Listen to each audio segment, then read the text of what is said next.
Tool number 3, logical levels.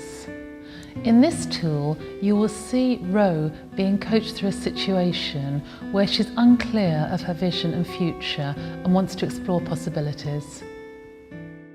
So Ro, I know you said today you wanted to discuss an issue or to do with your career.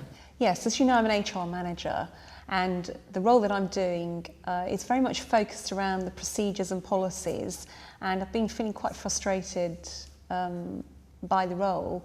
And actually they're announcing some redundancies.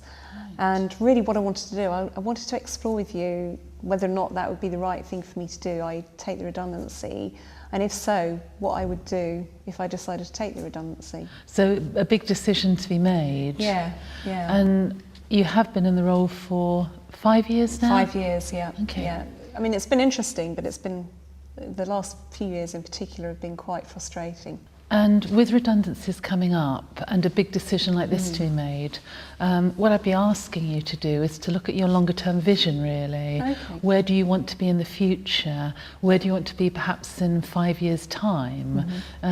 Because that will help to drive the decision as to whether redundancy might be the right thing for you. Okay. Do you have any ideas at the moment? I've got some vague ideas, but I'm not sure if they're right for me. So that's part of what I want to explore as well, how it sits with me. So, I have a tool which will help us to look at your vision. It is slightly different. Okay. And if you're comfortable with doing something different, I'll explain the tool and then we'll work through it. Let's give it a go.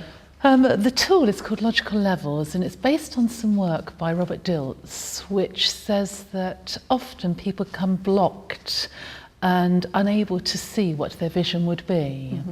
And in order to release their thinking and to be able to crystallise the vision, by going through each level separately and exploring what sort of thoughts come up, you will be able to find out whether you have any obstacles there. Okay, sounds cool.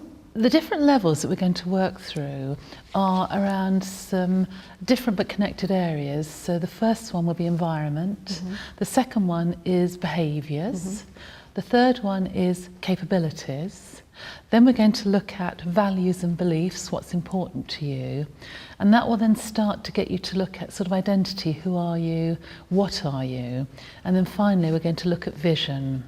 And in order to do that, what I'm going to do is I'm going to write each level on a separate piece of paper, and I'll be putting them on the floor with spaces in between them, so you can literally walk through the levels.